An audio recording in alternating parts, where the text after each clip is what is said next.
नमस्कार, बहुत स्वागत है आप सभी का। मैं हूं आपके साथ मनु तेवतिया। छत्तीसगढ़ में नक्सलियों का खात्मा जरूरी है। बीजापुर में घटनास्थल पर जवानों की तैनाती है। आज घटनास्थल पहुंचेंगे डीजीपी अशोक जुनेजा। कुटरू से सड़क मार्ग से डीजीपी पहुंचेंगे अम्बेली। छावनी में तब्दील हुआ कुटरू इलाके की सुरक्षा में हजारों जवान लगे हैं। कल नक्सलियों ने जवानों पर हमला किया था और इस नक्सली हमले में 8 जवान और एक ड्राइवर शहीद हो गए थे। तो ये आज का बड़ा अपडेट आपको बता रहे हैं। आज घटनास्थल पर पहुंचेंगे डीजीपी अशोक जुनेजा। कुटरू से सड़क मार्ग के जरिए अम्बेली पहुंचेंगे, जहां पर नक्सलियों ने अटैक किया था। पूरे इलाके को छावनी में तब्दील कर दिया गया है। हजारों जवानों की तैनाती इस इलाके में की गई है। कल नक्सलियों ने जवानों पर अटैक किया था, जिसमें 8 जवान शहीद हो गए थे और एक ड्राइवर भी शहीद हो गए थे। ये मौके की तस्वीरें जी मध्य प्रदेश छत्तीसगढ़ आपको दिखा रहा है। घटनास्थल की तस्वीरें। ये अम्बेली का वो क्षेत्र है जहां पर ये नक्सलियों ने ब्लास्ट किया था और ब्लास्ट इतना जबरदस्त था कि सड़क में 10 फीट तक गड्ढा हो गया और जो कार में सवार होकर, जिस वाहन में सवार होकर जा रहे थे हमारे जवान, उसके परखच्चे उड़ गए और यहां तक कि उस कार का मलबा 25 फीट ऊंचे पेड़ पर मिला है। इतना जबरदस्त ये ब्लास्ट था, इतनी इंटेंसिटी वाला ये आईडी बॉम्ब था, जिसकी चपेट में आने की वजह से 8 जवान शहीद हो गए, एक ड्राइवर शहीद हो गए। लेकिन उसके बाद अब भी हमारे जवानों के हौसले पस्त नहीं हुए हैं। जवानों के हौसले बुलंद हैं।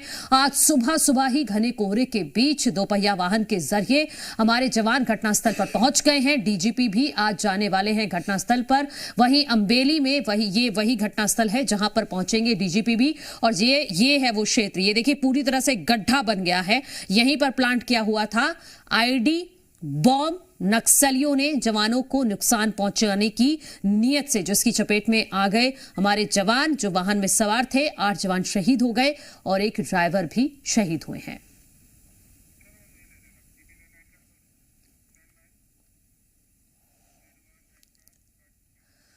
वहीं घटनास्थल अम्बेली पर हमारे संवाददाता राजेश निषाद पहुंचे हुए हैं, जो घटनास्थल की हर एक तस्वीर को दिखा रहे हैं।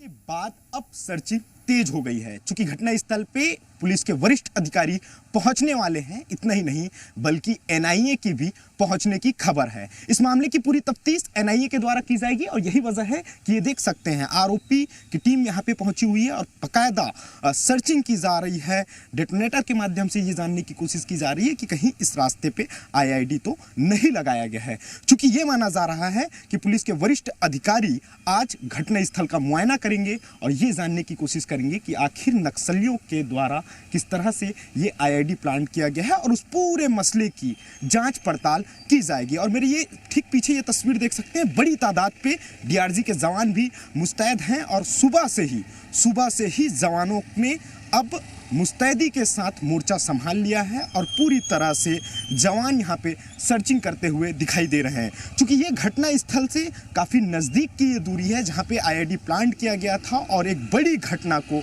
नक्सलियों के द्वारा अंजाम दिया गया, जिसके चलते हमारे सुरक्षा बल के 8 जवान शहीद हो गए हैं और एक वाहन चालक की मौत हो गई है।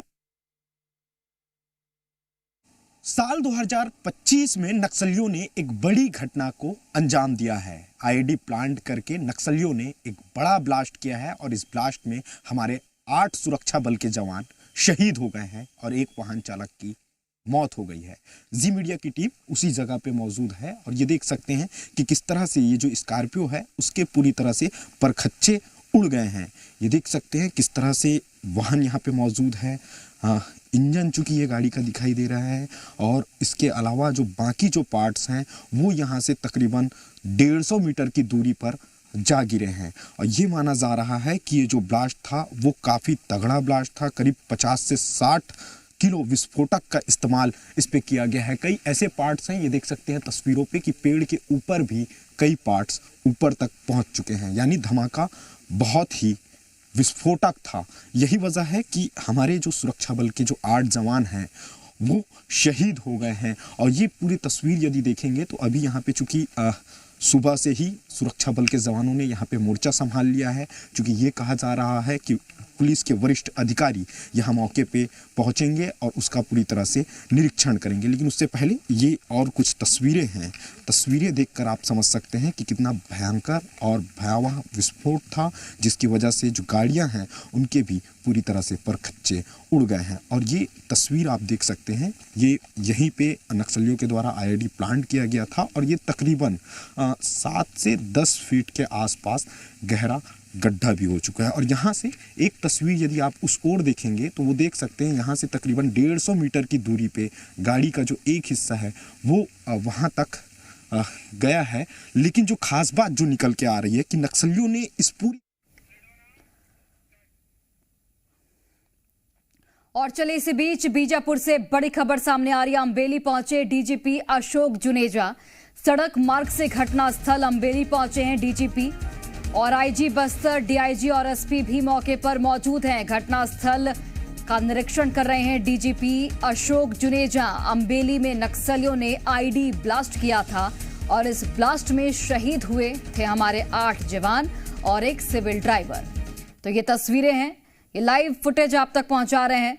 एक्सक्लूसिव तस्वीरें जी मध्य प्रदेश छत्तीसगढ़ पर बीजापुर के अम्बेली से, जहां पर डीजीपी अशोक जुनेजा पहुंचे हैं। सड़क मार्ग से घटनास्थल पर अशोक जुनेजा पहुंचे हैं और आईजी बस्तर, इसके अलावा डीआईजी और एसपी भी इस दौरान मौके पर मौजूद हैं। घटनास्थल का निरीक्षण किया जा रहा है डीजीपी अशोक जुनेजा की ओर से। अम्बेली में नक्सलियों ने आईडी ब्लास्ट किया था और इस ब्लास्ट में हमारे 8 जवान शहीद हो गए थे और कल की ये घटना है जिसमें एक सिविल ड्राइवर भी शहीद हुए थे। मौजूद हैं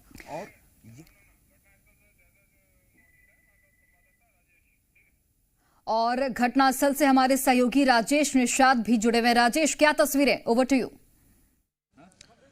बीजापुर में जिस जगह में आईईडी ब्लास्ट हुआ है वहां पे अब छत्तीसगढ़ के डीजीपी अशोक जुनेजा पहुंच चुके हैं। डीजीपी अशोक जुनेजा के साथ साथ एडीजी नक्सल ऑपरेशन विवेकानंद सिन्हा भी मौजूद है। इसके साथ साथ सीआरपीएफ के जो सेक्टर आईजी है वो भी मौके पे पहुंचे हुए हैं और पूरी तरह से इस घटना का मुआयना करते हुए भी दिखाई दे रहे हैं। देखिए, ये वही जगह है जहाँ ब्लास्ट हुआ है और उस ब्लास्ट पे कैसे ये ब्लास्ट हुआ उसकी जाँच पड़ताल की जा रही है। और ब्लास्ट इतना भयंकर था, ये सामने की ये तस्वीर भी देख सकते हैं कि किस तरह से गाड़ी के जो परखच्चे हैं वो उड़ गए हैं और ऊपर पेड़ के ऊपर 25 फीट ऊपर वहाँ पे भी गाड़ी के जो परखच्चे हैं वो वहाँ तक उड़ के पहुँच चुके हैं और पूरी तरह से इस जगह को छावनी के तौर पे पूरी तरह से तब्दील कर दिया गया है। भारी संख्या में न केवल सीआरपीएफ के जवान यहाँ पे मुस्तैद हैं बल्कि छत्तीसगढ़ पुलिस, इसके साथ साथ डीआरजी की भी टीम यहाँ पे मौजूद हैं। ये देख सकते हैं दूर दूर तक सुरक्षा बल के जवान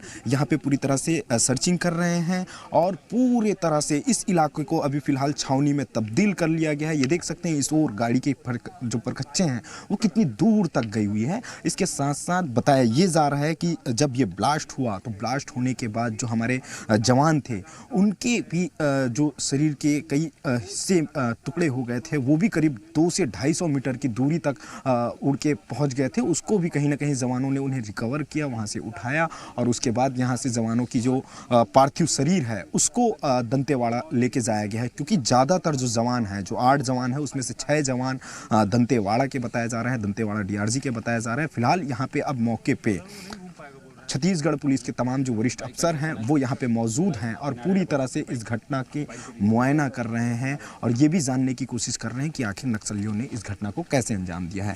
कैमरा पर्सन राकेश से कहूँगा कि इधर की वो तस्वीरें दिखाएं जहाँ से नक्सली ने इस पूरी घटना को अंजाम दिया है। चूँकि यहाँ से करीब 200 मीटर की दूरी पर उस ओर की यदि आप तस्वीर देखेंगे तो उधर भी जो अफसर हैं वो भी मौजूद हैं और ये देख सकते हैं ये तस्वीरें कि छत्तीसगढ़ के डीजीपी अशोक जुनेजा उसी ओर जा रहे हैं जहां से नक्सली ने आईडी प्लांट किया था और वहां से इस घटना को पूरी तरह से अंजाम दिया था। फिलहाल तमाम अफसर मौजूद हैं और यही जानने की कोशिश की जा रही है कि आखिर कैसे नक्सलियों ने इस घटना को अंजाम दिया और चूक चूक कहाँ हुई है, नक्सली इस घटना को अंजाम देने में नक्सली कैसे सफल हुए हैं, वो भी जानने की जो कोशिश है वो इस वक्त कहीं ना कहीं की जा रही है। यही वजह है कि ये देख सकते हैं, ये जो मुख्य मार्ग है, जो रास्ता है, एक जो है ये चूंकि सीसी रोड है और उसके बाद डामरी रोड है, ये दोनों के बीच में जैसे ही कुछ सेकंड के लिए जो जवान की जो गाड़ी है वो रुकी और उसके बाद नक्सलियों के द्वारा इस पूरे घटना को अंजाम दिया गया है। फिलहाल तमाम जो वरिष्ठ अफसर मौजूद हैं, जांच की जा रही है कि आखिर चूक कहां हुई और नक्सली कैसे इस घटना को अंजाम दिया है। क्योंकि 2 साल बाद एक बड़ी घटना को नक्सलियों के द्वारा अंजाम दिया गया है। हालांकि जिस तरह से हमारे सुरक्षा बल के जवान लगातार नक्सलियों की मान में घुस के जिस तरह से लोहा ले रहे हैं, यही वजह है कि बौखलाहट में नक्सलियों की एक कायराना करतूत जो है वो निकल के सामने आई है, जिसमें हमारे सुरक्षा बल के 8 जवान शहीद हो गए हैं और एक वाहन चालक की मौत हो गई है। तो चलिए, 2 अलग अलग जगहों से हमारे सहयोगी जुड़े हैं। पवन दुर्गम भी जुड़े हैं और इसके साथ ही रायपुर से हमारे सहयोगी सत्यप्रकाश भी जुड़े हुए हैं। पवन, जिस तरीके से हमारे 8 जवान शहीद हुए और डीजीपी भी मौके पर मौजूद हैं, फिलहाल घटनास्थल का निरीक्षण किया जा रहा है कि आखिर नक्सलियों ने इतनी बड़ी वारदात को अंजाम कैसे दिया। फिलहाल ताजा अपडेट क्या है, क्या जानकारी मिल पा रही है? ताजा अपडेट है कि अनुमान लगाया जा रहा है चौपर से वो पहुंचेंगे, लेकिन बाय रोड जो डीजीपी हैं वो अम्बेली पहुंचे थे। मतलब साफ है कि ये संदेश दिया जा रहा है कि नक्सलवाद को इस इलाके से खत्म कर दिया जाएगा और नक्सलवाद इस इलाके में नहीं है, ये बताने की कोशिश है। सड़क मार्ग से आकर ये सड़क नक्सलियों के कब्जे वाला इलाका एक समय में माना जाता था, लेकिन अब धीरे धीरे वो जो धुंध है वो छटने लगी है। फिलहाल जो डीजीपी है और जो पूरे अधिकारी हैं, उन्होंने वहां का मुआयना किया, वहां क्या हालात थे, कैसे थे, किस तरीके से घटनाक्रम हुआ, उसका मुआयना किया है। अब डीजीपी कुटरू के हेलीपैड में आप इसे देख सकते हैं, जो हेलीकॉप्टर है इसमें अभी फिलहाल जो डीजीपी हैं वो बैठे हैं और यहाँ से वो सीधे दंतेवाड़ा जाएंगे, जहाँ मुख्यमंत्री विष्णुदेव साय जी भी आएंगे और जहाँ जो शहीद जवान है उनको वहां पे श्रद्धांजलि दी जाएगी। पूरा घटनाक्रम दरअसल कल जो जवान है वो बेदरे से निकले थे। बेदरे में इसलिए रुके थे क्योंकि नारायणपुर और जो आपका अबुझमाड़ का इलाका, वहां एक बड़ा इनकाउंटर जवानों ने किया था, 5 नक्सलियों को मार गिराया था और नजदीकी थाना जो इंद्रावती नदी की इस पार पड़ता है वो बेदरे है। वहां पे जवानों ने एक रात रेस्ट किया और दूसरे दिन सुबह 12 बजे वहां से वो निकले थे, जिस दरमियान ये पूरा घटना हुआ। तो हो सकता है जो कयास ये लगाए जा रहे हैं कि आरोपी उस तरह के तरीके से नहीं थी और जो चेकिंग की जानी चाहिए थी मेटल डिटेक्टर से बम होने के, उसको चेक नहीं सही तरीके से नहीं किया गया है, या इंटेलिजेंस फेलियर एक तरीके से कहते हैं। अगर प्रॉपर वहां पर चेकिंग की जाती, सर्चिंग की जाती, आरोपी लगी रहती, तो हिम्मत नहीं थी किसी की कि वो इस तरीके का ब्लास्ट कर सके। एक पेड़ को और एक सड़क को निशाना बनाकर ये पूरा जो घटना है उसको अंजाम दिया गया है। अब यहाँ से उठने वाला और यहाँ से सीधे वो दंतेवाड़ा पहुंचेंगे। जी बिल्कुल, जाहिर तौर पर, और वो भी तस्वीरें हम दर्शकों तक पहुंचाएंगे जब दंतेवाड़ा में पार्थिव शरीर चूंकि जवानों का रखा जाएगा और वहां पर पुलिस लाइन में श्रद्धांजलि देते हुए मुख्यमंत्री और डीजीपी दोनों ही नजर आने वाले हैं। सत्यप्रकाश, जिस तरीके से ये घटना घटित होती है, करीब मेरे ख्याल से 1.5 से 2 साल बाद नक्सलियों ने इतनी बड़ी वारदात को अंजाम दिया है, तो ऐसे में जो लूप होल नजर आता है उस लूप होल को कैसे कवर करना है, ऐसे में रणनीति भी किस तरीके से उसमें भी बदलाव देखा जाएगा, वो भी देखना बेहद महत्वपूर्ण होगा। सत्यप्रकाश, और आपकी समझ से मैं जानना चाहूंगी कि जो चूक अभी हुई है वो चूक दोबारा रिपीट ना हो, उसके लिए जवानों को और क्या कुछ बदलाव लाना होगा अपनी स्ट्रैटेजी में? देखिए, कोशिशें तो यही की जाती है क्योंकि 1.5-2 साल पहले भी जो घटना अरनपुर में हुई थी और कमोबेश इसी तरह का पैटर्न नक्सलियों ने अपनाया था और इससे पहले भी कुछ इस तरह की वारदातों को नक्सलियों ने इसी तरह से किया है। सबसे बड़ी बात यह है कि हमने उससे सीखा क्या पहले की घटनाओं से। बार बार इस बात को कहा जाता है और इस बाबत दिशा निर्देश भी जारी होते रहे कि जब किसी ऑपरेशन के लिए जवान जाएं तो उस रास्ते के बजाय दूसरा रास्ता अगर कोई निकल पाए तो लौटते समय किसी दूसरे रास्ते से लौटे। इसके साथ साथ पैदल ज़्यादा प्रीफर करें चलने के लिए, और ये हमने कई सारे ऑपरेशंस में देखा भी है कि पैदल 10-10, 15-15, 20-20 किलोमीटर तक जवान जाते हैं, नदी नालों को पार करते हैं, उफनती नदियों को भी पार करते हैं और ऑपरेशन को अंजाम देते हैं और फिर पैदल वापस लौटते हैं। अगर पैदल नहीं हो पाए तो मोटरसाइकिल, मतलब 2 पहिया वाहन का इस्तेमाल किया जा सकता है, लेकिन 4 पहिया वाहन भी लौटते समय एक कहीं प्रिफर नहीं की जाती है और ऐसे दिशा निर्देश भी नहीं रहते। अब ये किन परिस्थितियों में इसका इस्तेमाल हुआ, ये तमाम चीज़ें जांच का विषय है। तो सबसे बड़ी सीखने वाली बात तो यही है, या आगे आने वाले वक्त में ध्यान रखने वाली बात यही है, और मुझे लगता है कि इस बाबत तमाम दिशा निर्देश भी दिए गए होंगे कि 4 व्हीलर गाड़ी का इस्तेमाल खासतौर पर जब ऑपरेशन में जा रहे हों या लौट रहे हों तो न किया जाए। दूसरी चीज़ एक ये भी है जो बेहद महीन चीज़ है, और मुझे लगता है कि उसे लेकर एक तरह का मैसेज देने की भी कोशिश होगी कि अब ये जो इलाके हैं वो नक्सल प्रभाव से मुक्त कराए जा रहे हैं, और जब नक्सल प्रभाव से मुक्त वो इलाके हो रहे हैं तो वहाँ पे गाड़ियों की आवाजाही, आमजन जैसे नॉर्मल जीवन यापन करते हैं, सुरक्षा की भावना लोगों में रहती है, शांति की भावना रहती है, वैसा हो। और ऐसे में 4 व्हीलर भी जा सकती है, 2 व्हीलर भी जा सकती है, पैदल भी जा सकते हैं। तो हो सकता है ये एक कोशिश रही होगी या एक ऐसी बात रही होगी कि अब यहाँ पे वैसा खतरा नहीं है और वहाँ से 4 व्हीलर से गुजरा जा सकता है, लेकिन कई दफ़ा ऐसी चीज़ें ओवर कॉन्फिडेंस भी हो जाती है, और हो सकता है कि इसमें भी वही हुआ हो। इसके अलावा अगर आज जैसे डीजीपी वहाँ पे पहुंचे, दूसरे आला अधिकारी पहुंचे मौके पे, तो उन्होंने भी जायजा लिया होगा, उन्होंने भी जाना होगा कि क्या ये इलाका उतना सुरक्षित था कि यहाँ पे 4 व्हीलर से लौटा जा सकता था या नहीं। अब ये पड़ताल का विषय है, ये मूल्यांकन का विषय है, ये समीक्षा का विषय है, और मुझे लगता है कि पुलिस महकमे स्तर पे, सरकार स्तर पे ये की जा रही होगी। लेकिन एक बड़ी बात ये भी है कि जो इस तरह के इलाके हैं, ऐसे कई सारे इलाके हैं कुटरू या आसपास के या जिस गांव में घटना हुई है, जो घोर नक्सल प्रभावित इलाके रहे हैं, और वहाँ पे नक्सल मुक्त एक हद तक कराया जा सका है, या कैंप स्थापित किया जा सका है, या भीतर तक जवान हमारे घुस रहे हैं, नक्सलियों को मुंहतोड़ जवाब दे रहे हैं, उन्हें खत्म कर रहे हैं, सरेंडर कर रहे हैं, बहुत सारी गिरफ्तारियां हो रही है। तो ये इलाके जो हैं, उन इलाकों को भी आने वाले वक्त में नक्सलवाद से पूरी तरह से मुक्त कराई जाए, ये भी एक कोशिश है। देखिए ये जो घटना हुई है, बिल्कुल जाहिर तौर पर सत्यप्रकाश, कोशिशें लगातार की जा रही हैं और हमारे जवानों को कहीं ना कहीं सफलता भी इन कोशिशों में मिलती हुई दिख रही है। अब देखना होगा कि इस घटना से क्या सीख ली जाती है और आगे किस तरीके से जो ये नक्सलवाद के खिलाफ ऑपरेशन है वो आगे बढ़ता हुआ नजर आता है। अनूप अवस्थी भी हमारे साथ जुड़े हैं। अनूप, जिस तरीके से डीजीपी घटनास्थल पर पहुंचते हैं, सड़क मार्ग से डीजीपी पहुंचते हैं, घटनास्थल का निरीक्षण किया जाता है, एक साफ संदेश कि नक्सलवाद को खत्म किया जाएगा। अनूप, आपके पास आते हैं, लेकिन इस बीच एक बड़ी खबर सामने आ रही है। दंतेवाड़ा के लिए अधिकारी रवाना हो गए हैं, बड़ी जानकारी आप तक पहुंचा रहे हैं आईजी बस्तर, इसके अलावा डीआईजी और डीजीपी दंतेवाड़ा के लिए रवाना हो चुके हैं। ये तस्वीरें आप तक पहुंचा रहे हैं पवन दुर्गम हमारे साथ लगातार बने हुए हैं। पवन, दंतेवाड़ा के लिए तमाम अधिकारी रवाना हो गए हैं, फिलहाल ताजा तस्वीरें क्या हैं? क्योंकि आप उस वक्त चॉपर की तस्वीरें दिखा रहे थे, अभी क्या अपडेट है वहां से? जी, अब से कुछ मिनट पहले जो डीजीपी अशोक जुनेजा वो चॉपर से यहाँ से उड़े हैं दंतेवाड़ा के लिए, क्योंकि दंतेवाड़ा में सूबे के मुख्यमंत्री है विष्णुदेव साय जी वहां पे आएंगे और जो जवान है उनको वहां पे श्रद्धांजलि दी जाएगी। तो डीजीपी और जो सीआरपीएफ के अधिकारी है वो अम्बेली पहुंचे थे, उस घटनास्थल पहुंचे थे जहां पे कल ये पूरा आईडी ब्लास्ट हुआ। वहां वो जवानों से भी बात की है, कल जब जो जवान वहां पे मौजूद थे उनसे भी बात की है। घटना किस तरीके से पूरा घटा है, उसका जो वाकया है उसको जानने की कोशिश की गई है, और किस तरीके से अगर वहां कोई लूप होल्स रहे हैं तो वो क्यों रह गए थे, क्यों, कैसे इनको बेहतर किया जाए, इसको लेकर उन्होंने बात की। अब एक विस्तृत इसको लेकर बैठक जरूर होगी राजधानी में। लेकिन आपको एक चीज बता दूं, इस पूरे घटना में एक चीज निकल के आई है कि नक्सलियों की जो चिर परिचित जो अंदाज है, गुरिल्ला वार, सीधे जवानों से नहीं टकराते हैं, सुरक्षा बल के जवानों से नहीं टकराते, जिसमें उनको बड़ा नुकसान होता है।